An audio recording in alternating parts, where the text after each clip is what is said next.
नमस्कार. आज दिनांक 27 सप्टेंबर 2025.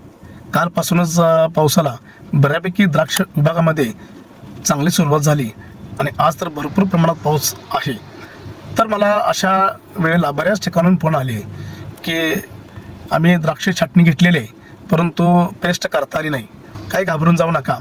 पेस्ट पाऊस उघडल्यानंतर अगदी 2-3 दिवसांनी जरी केली तरी चालेल, काही प्रॉब्लेम येत नाही. दुसरी गोष्ट म्हणजे आणखी काय फोन आले की प्लॉट आमचा कापासलेली अवस्था आहे, पोंगास्टेज अवस्था आहे, आता एवढा पाऊस पडतोय, पावसात कोणती औषध फवारणी करावी. तर एक लक्षात घ्या, पहिली गोष्ट म्हणजे अशा प्लॉटमध्ये तुम्ही जरी पाऊस पडत असला तरी प्लॉटमध्ये पाणी साचणार नाही याची पहिली प्रिकॉशन घ्या.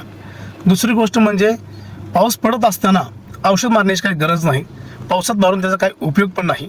त्यामुळे पाऊस उघडल्यानंतर मग तुम्ही एखादा कॉन्टॅक्ट बुरशीनाशक किंवा एखादे त्यामध्ये बॅक्टेरिया जसं बॅसिलस म्हणजे M45 सेटलेक्स असा एखादा स्प्रे मारायला काही हरकत नाही, किंवा कॉन्टॅक्ट बुरशीचा तुम्ही फवारा घेऊ शकता.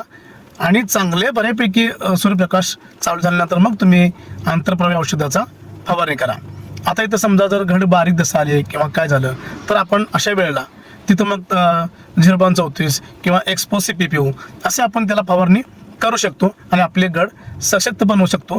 फक्त लक्षात घ्या, आपल्या प्लॉटमध्ये पाणी साचता कामा नये एवढी काळजी घ्या.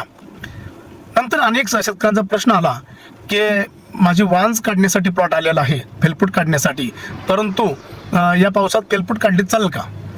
तर बागायतदार मित्रांनो,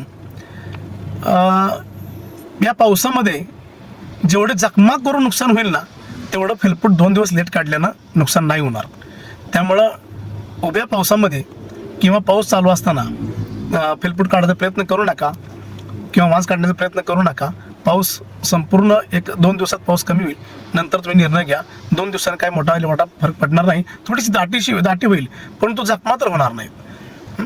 तर हे आज जे काय मला प्रश्न आले होते त्याच्यावर थोडासा मी हे तुम्हाला माहिती संदर्भात हा व्हिडिओ टाकत आहे. धन्यवाद.